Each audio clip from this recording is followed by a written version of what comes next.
Hi everyone, it's Jerry. Let's have a look at a game from the recently concluded Superbet Rapid Blitz.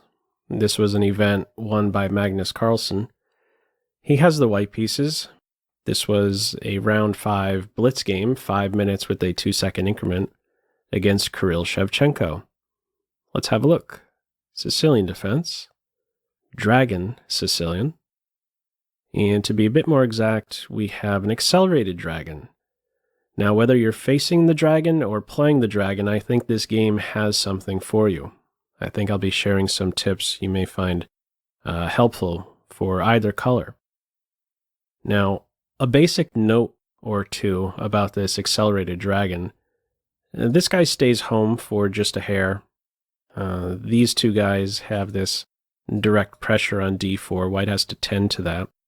Only now comes knight to f6. Black is, with this accelerated dragon, placing an emphasis on Kingside deployment. And while this is going on, there's one piece or pawn staying home, and it's this guy. A reason for this, Black would like to, with this accelerated dragon, play d5 in one go, if it's available. This is often a liberating move for Black. The most popular reply in this position is bishop to c4, very active diagonal that takes into account the d5 pawn break. At the same time, the bishop on c4 is accessible to knight moves, later on rook moves. What is White's idea in this game? Not the most common, but certainly a fine move. Knight b3, withdrawing the knight so that the queen has direct view of d5. Watches out for that d5 break. Okay, in this game d6 is the follow-up, and the reply is f3, securing the center, watching out for any bothersome knight moves. Now, if instead of d6, Black castles, it's important, playing as White, not to just be in autopilot mode, or in other words, it's important not to treat castles in the same way as d6. If you're playing f3 here as White, Black could now play d5. It seems like you don't have enough support for it, but the tactics are there, the dynamics are working out for Black to get this move in, the very move White has been trying to prevent. How is this working out after takes? This guy goes here. This is hit now for a third time. How are you defending it? What are your options?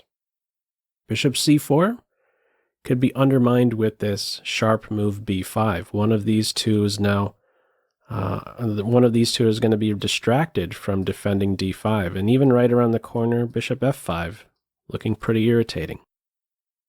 My point, if castles don't go with f3, considered best here is queen d2. What is a difference with these two moves? d1 is now vacant for the queen rook. If Black tries d5 now, chop, here we have a different way to defend d5. We don't have to go with this. Rook a to d1. Computer's more a fan of rook a to d1 rather than queenside castles to defend. Doesn't want to go into an opposite side's castles position now that White is up the material. If you go into an opposite side's castles position, maybe material is not that important a factor. Okay. Difference here. Castles, d6, don't treat them the same.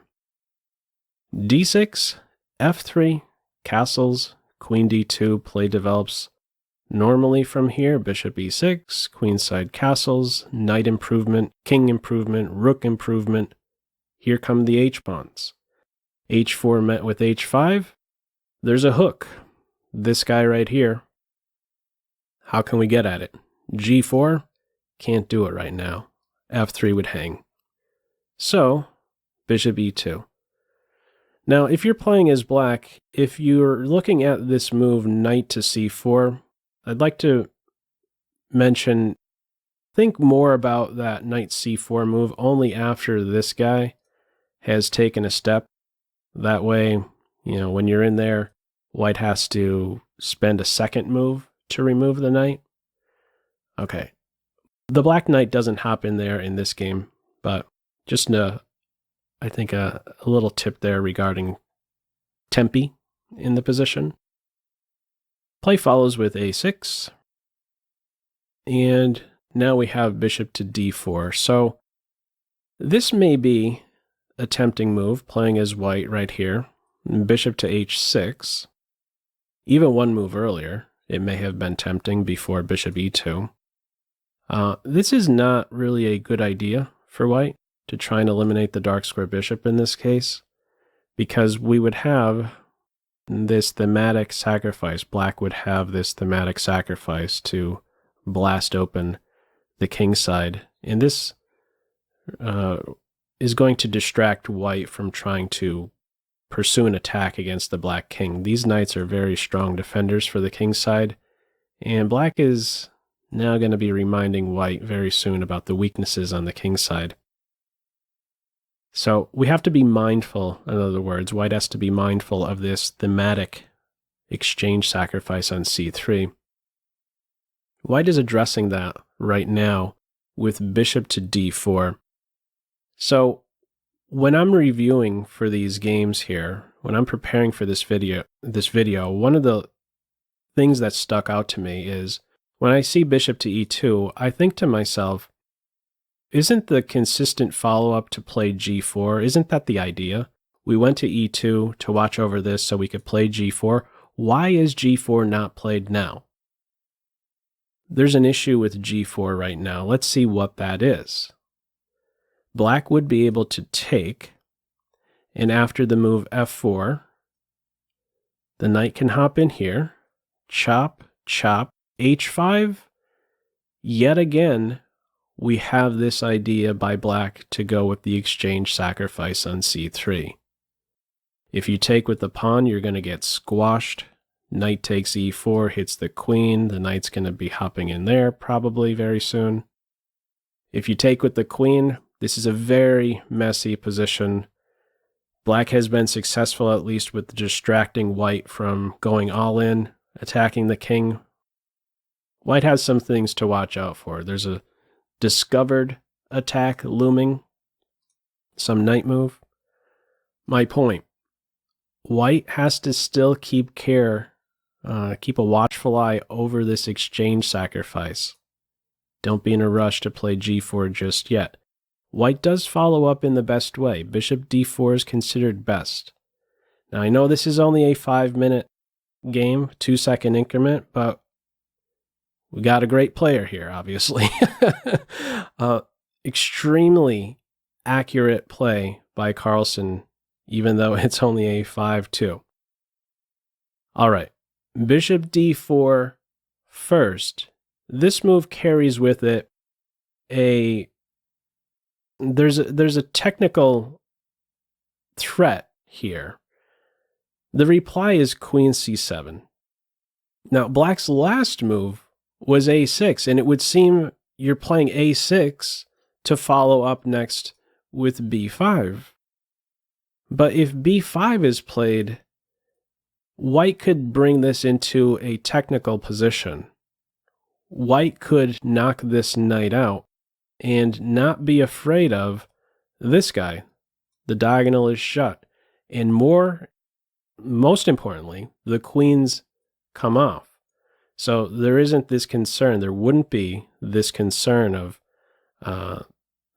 some attack against either side's king. It is turned much more technical, and now white would have this healthy 3-2 majority on the queen side. It likes this position very much for Team White, following up with a4 from here. This is a dead piece, and this is the big positive now for white.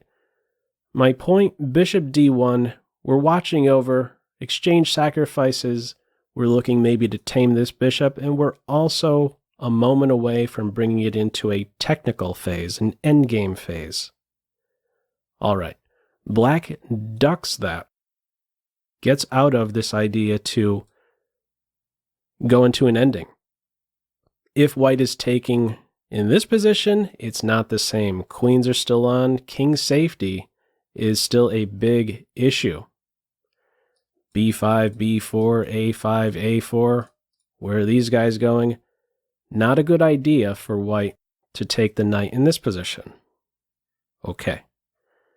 Now that the queen is on C7, by the way, there's a little less worry for white about this exchange sacrifice. The rook is not in direct contact with the knight anymore. Okay, only after queen C7 do we have now G4, H takes G, F4. Now, this grabbed my attention as well. I thought a knee-jerk reaction to, I was just in autopilot mode myself right here. I was thinking you just capture right back. This would give these pieces, all three of these pieces can get to G4. Of these captures, the knight captures are considered best here.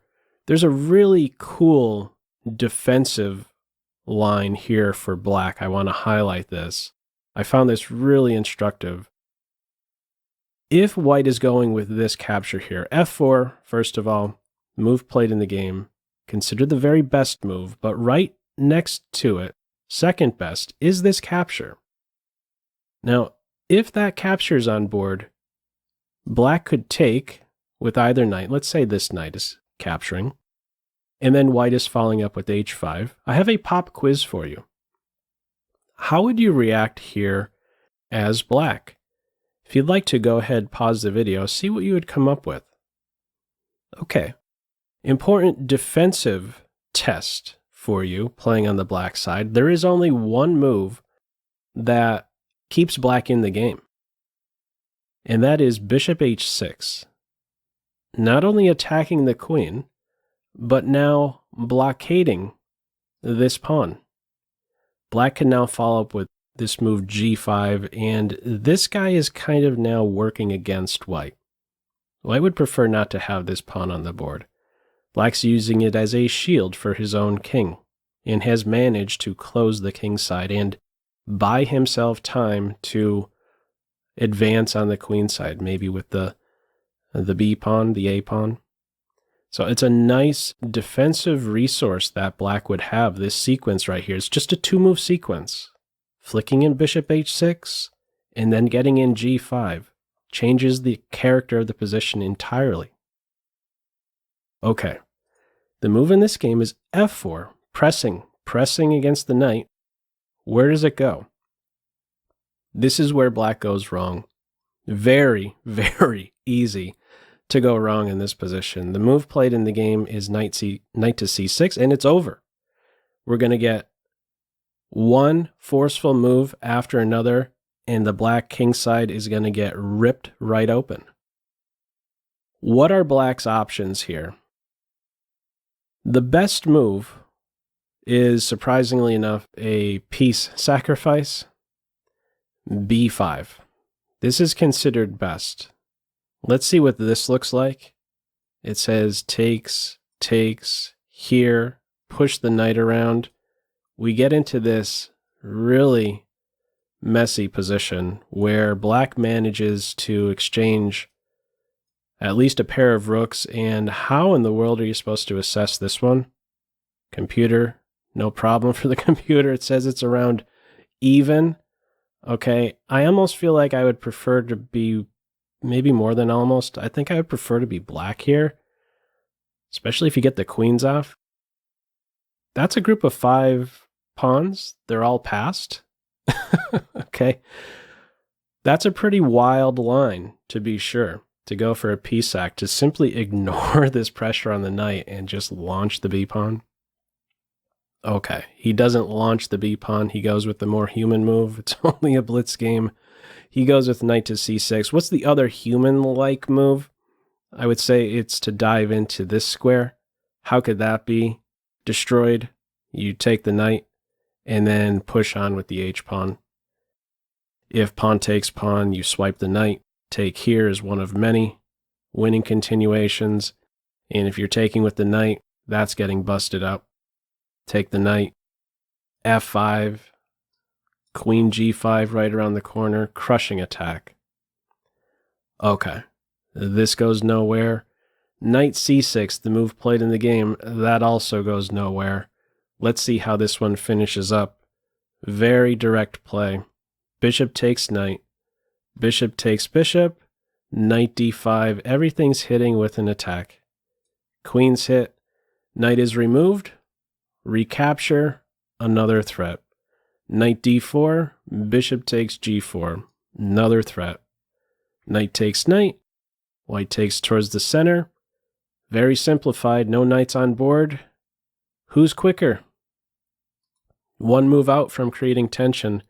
This guy is also under fire. Black says, go ahead, take it. He presses with a5, trying to open up a line, trying to get this tension in there. White says, I don't want your rook. I want your king. White's there first, engaging with the g6 pawn. Black continues, pushing. Pawn takes pawn, pawn takes pawn, recapture. There was a threat here. What do you do here? In the game, it's rook to a8. What other options are there for black? If you take the pawn, I'll just show one sample line of how this could get busted up. Bishop to e6, check, could follow. King g7, and rook d to g1. You see the threat? Let's say this rook gets out of the harm's way now.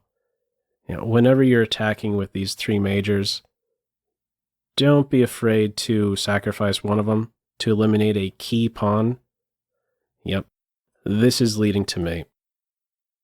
Very simple way along the files. So there's just no defense at this point. White was simply there first. In the game, rook a8, one final move to this one. Simple enough. Form a battery on the h-file with queen h2, and black resigns. How are you stopping? Queen h7 mate. There's no good answer to that. Computer suggesting throw a rook just to give check. It's not some 3-check variant though. All right, so what other try might there be if you move the rook so that the king has a square? Well, this is vulnerable, and you would just run into a mate in 2. There's no defense. Black knows it, throws in the towel. So a very high level game, despite it only being a 5+2 with this one. Feel free, as usual, to leave any feedback to this video in the comment section below. I hope you enjoyed it and maybe took a thing or two away. That's all for now. Take care. Bye.